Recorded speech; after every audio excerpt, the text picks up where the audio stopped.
നമസ്കാരം. ചൈന പാകിസ്ഥാൻ ഒത്തുകളി പുറത്തായിരിക്കുകയാണ്. ജമ്മുകശ്മീരിൽ ചൈനയ്ക്കും പാകിസ്ഥാനുമുള്ള ആർത്തിയുടെ മറ്റൊരു പൊയ്മുഖം കൂടി പുറത്തായിരിക്കുകയാണ്. ഇന്ത്യയുടെ പരമാധികാര പ്രദേശമായ പാക് അധീന കശ്മീരിലൂടെ കടന്നുപോകുന്ന വിധത്തിൽ സാമ്പത്തിക ഇടനാഴി തയ്യാറാക്കുന്ന പദ്ധതിയെക്കുറിച്ച് ചൈനയും പാകിസ്ഥാനും ഈയടുത്ത് ചർച്ചകൾ നടത്തിയിരുന്നു. പാക് പ്രധാനമന്ത്രിയുടെ ചൈന സന്ദർശനത്തിലാണ് CPEC ചർച്ചാ വിഷയമായത്.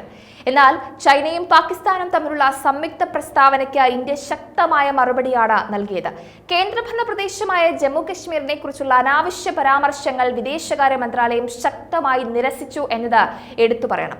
ജമ്മു കശ്മീരും ലഡാക്കുമൊക്കെ ഇന്ത്യയുടെ അവിഭാജ്യമായ ഭാഗമാണെന്നാണ് വിദേശകാര്യ വക്താവ് രൺധീർ ജയ്സ്വാൾ പറഞ്ഞത്. തങ്ങളുടെ പദവിയെക്കുറിച്ച് അഭിപ്രായം പറയാൻ മറ്റൊരു രാജ്യത്തിനും അധികാരമില്ല എന്നും പ്രസ്താവനയിൽ ഊന്നി പറഞ്ഞുകൊണ്ടാണ് ജയ്സ്വാൾ ഇന്ത്യയുടെ ഉറച്ച നിലപാട് ആവർത്തിച്ചത്. ജൂൺ 7 ചൈനയും പാകിസ്ഥാനും തമ്മിലുള്ള സംയുക്ത പ്രസ്താവനയിൽ ജമ്മു കശ്മീരിലെ കേന്ദ്രഭരണ പ്രദേശത്തെക്കുറിച്ചുള്ള അനാവശ്യ പരാമർശങ്ങൾക്ക് ഇന്ത്യ വലിയ ശ്രദ്ധ കൊടുത്തുകൊണ്ടാണ് മറുപടി കൊടുത്തത്. വിഷയത്തിൽ തങ്ങളുടെ നിലപാട് സ്ഥിരവും ബന്ധപ്പെട്ട കക്ഷികൾക്ക് നന്നായി അറിയാവുന്നതുമാണ്. ജമ്മു കശ്മീരും ലഡാക്കും ഇന്ത്യയുടെ പ്രധാന ഘടകമാണ്. അത് എന്നും നിലനിൽക്കുകയും ചെയ്യും. ഇതാണ് ഇന്ത്യയുടെ പക്ഷം. മറ്റൊരു രാജ്യത്തിനും ഇതേക്കുറിച്ച് അഭിപ്രായം പറയാൻ സ്ഥാനമില്ല എന്നതാണ് ഇന്ത്യ കട്ടയ്ക്ക് പറഞ്ഞ മറുപടി. കൂടാതെ ചൈന പാകിസ്ഥാൻ സാമ്പത്തിക ഇടനാഴി, പ്രത്യേകിച്ച് പാകിസ്ഥാന്റെ അനധികൃത അധിനിവേശത്തിന് കീഴിലുള്ള പ്രദേശങ്ങളിലെ പദ്ധതികളെ കുറിച്ചുള്ള പരാമർശങ്ങളെ ഇന്ത്യ ശക്തമായി എതിർക്കുകയും ചെയ്തു. പാകിസ്ഥാന്റെ നിയമവിരുദ്ധമായ അധിനിവേശം നിയമാനുസൃതമാക്കാനുള്ള ശ്രമങ്ങളെ അപലപിച്ചുകൊണ്ട് വിദേശകാര്യ മന്ത്രാലയം ഇന്ത്യയുടെ പരമാധികാരവും പ്രാദേശിക അഖണ്ഡതയും വീണ്ടും ഉറപ്പിക്കുന്നുണ്ട്. പാകിസ്ഥാൻ പ്രധാനമന്ത്രി ഷഹബാസ് ഷെരീഫിന്റെ ചൈന സന്ദർശനത്തിന് ശേഷം പുറത്തിറക്കിയ സംയുക്ത പ്രസ്താവന ദക്ഷിണേഷ്യയിലെ സമാധാനം നിലനിർത്തുന്നതിനും തർക്കങ്ങൾ പരിഹരിക്കുന്നതിനുമുള്ള ചർച്ചകൾ എടുത്തുകാട്ടി ലോകത്തിന്റെ കണ്ണിൽ പൊടിയിടുകയാണ്. ഈ വികസനം ഇന്ത്യ, ചൈന, പാകിസ്ഥാൻ എന്നിവയ്ക്കിടയിൽ നിലനിൽക്കുന്ന പിരിമുറുക്കങ്ങൾക്ക് അടിവരയിടുന്നുണ്ട്, പ്രത്യേകിച്ചും പ്രാദേശിക തർക്കങ്ങളുമായി ബന്ധപ്പെട്ട്. സംയുക്ത പ്രസ്താവനയെ ഇന്ത്യ നിരസിച്ചത് രാജ്യത്തിന്റെ പ്രാദേശിക അഖണ്ഡത സംരക്ഷിക്കുന്നതിനുള്ള പ്രതിബദ്ധത വീണ്ടും ഉറപ്പിക്കുന്നുണ്ട്. വിദേശകാര്യമന്ത്രിയായ ചുമതലയേറ്റ ശേഷം നടത്തിയ പ്രസ്താവനയിൽ എസ് ജയശങ്കർ ചൈനയുമായും പാകിസ്ഥാനുമായുമുള്ള ബന്ധം കൈകാര്യം ചെയ്യുന്നതിനുള്ള വ്യത്യസ്തമായ സമീപനങ്ങൾ വിശദീകരിച്ചിരുന്നു. പ്രധാനമന്ത്രി നരേന്ദ്രമോദിയുടെ 3ാം ടേമിന് കീഴിലുള്ള ഇന്ത്യയുടെ വിദേശ നയം അതിർത്തി പ്രശ്നങ്ങൾക്ക് പരിഹാരം കാണുന്നതിൽ ശ്രദ്ധ കേന്ദ്രീകരിക്കുമെന്ന് വാദിക്കുകയും ചെയ്തിരുന്നു. ചൈനയും പാകിസ്ഥാനുമായുള്ള വർഷങ്ങൾ പഴക്കമുള്ള തർക്കങ്ങൾ അവസാനിക്കണമെങ്കിൽ അവർ തന്നെ നന്നാകേണ്ടതുണ്ട് എന്നതാണ് മനസ്സിലാക്കേണ്ടത്. രണ്ട് അയൽ രാജ്യങ്ങളും സവിശേഷമായ വെല്ലുവിളികൾ നേരിടുന്നുണ്ട് എന്നും അവരുമായുള്ള ഇന്ത്യയുടെ ബന്ധം വ്യത്യസ്തമാണെന്നും അദ്ദേഹം ചൂണ്ടിക്കാട്ടിയിരുന്നു.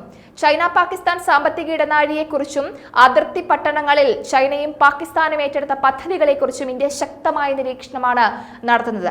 ചൈനയുടെ ബെൽറ്റ് ആൻഡ് റോഡ് ഇനിഷ്യേറ്റീവിന്റെ ഭാഗമായ CPEC ബലൂചിസ്ഥാൻ, ഖൈബർ പഖ്തൂൺഖ, പടിഞ്ഞാറൻ പഞ്ചാബ് പ്രവിശ്യ എന്നിവിടങ്ങളിലെ അടിസ്ഥാന സൗകര്യ വികസനം ഉൾക്കൊള്ളുന്നു എന്നതാണ് പാകിസ്ഥാന്റെ വാദം. 2049 പൂർത്തീകരിക്കുന്ന പദ്ധതി ഇന്ത്യയുടെ പരമാധികാരത്തിനും ദേശീയ സുരക്ഷയ്ക്കും മേൽ വലിയ ആശങ്കയാണ് ഉണ്ടാക്കുന്നത്. ഇന്ത്യയും പാകിസ്ഥാനും തമ്മിലുള്ള പ്രശ്നത്തെക്കുറിച്ച് ധാരണയില്ലാത്തതിനാൽ പ്രവർത്തനങ്ങൾ അവസാനിപ്പിക്കാൻ ഇന്ത്യ മുമ്പ് ചൈനയോട് ആവശ്യപ്പെടുകയും പാകിസ്ഥാൻ 1947 മുതൽ ജമ്മു കശ്മീരിന്റെ ചില ഭാഗങ്ങളിൽ അനധികൃത അധിനിവേശത്തിലാണ് എന്ന് പറയുകയും ചെയ്തിരുന്നു. എന്നാൽ ഇന്ത്യക്ക് മേൽ ചൈന പാകിസ്ഥാൻ ഒത്തുകളിയാണ് തെളിഞ്ഞു നിൽക്കുന്നത്. ജമ്മു കശ്മീരിലെ സ്ഥിതിഗതികളുടെ ഏറ്റവും പുതിയ സംഭവ വികാസങ്ങളെ കുറിച്ച് പാകിസ്ഥാൻ ചൈനയെ അറിയിച്ചതായിട്ട് ജൂൺ 7 പുറത്തിറക്കിയ സംയുക്ത പ്രസ്താവനയിൽ പറയുന്നുണ്ട്. എന്തിനാണ് ചൈന ഇന്ത്യയുടെ ഭാഗത്തെ പറ്റി പറയുന്നത്? ഈ പ്രശ്നം ചരിത്രത്തിൽ അവശേഷിക്കുന്നുവെന്നും പ്രസക്തമായ UN സുരക്ഷാ കൗൺസിൽ പ്രമേയങ്ങൾ, ഉഭയകക്ഷി കരാറുകൾ എന്നിവയ്ക്ക് അനുസൃതമായി ശരിയായും സമാധാനപരമായും പരിഹരിക്കപ്പെടണമെന്നാണ് ചൈനയുടെ മറുപടി. എന്നാൽ ഇത് ഇന്ത്യയെ വെല്ലുവിളിക്കുന്നതിന് തുല്യമാണ്. ഇന്ത്യയുടെ ഭാഗങ്ങൾ സ്വന്തമായി അവകാശപ്പെടാൻ ആർക്കും അധികാരമില്ല എന്നതാണ് ഇന്ത്യയുടെ പക്ഷം. ചൈനയും പാകിസ്ഥാനും അതിനെ എത്ര തന്നെ മോഹിച്ചാലും അത് നടക്കില്ല എന്നതാണ് വസ്തുത. കശ്മീരും ലഡാക്കുമൊക്കെ ഇന്ത്യയുടെ അവിഭാജ്യ ഘടകങ്ങൾ തന്നെയാണ്. അത് അങ്ങനെ തന്നെ തുടരുക തന്നെ ചെയ്യും. പാകിസ്ഥാന്റെയും ചൈനയുടെയും പദ്ധതികളൊക്കെ വെള്ളത്തിൽ വരച്ച വര പോലെയാകുമെന്നുമാണ് ഇന്ത്യ ശക്തമായി പ്രതികരിക്കുന്നത്.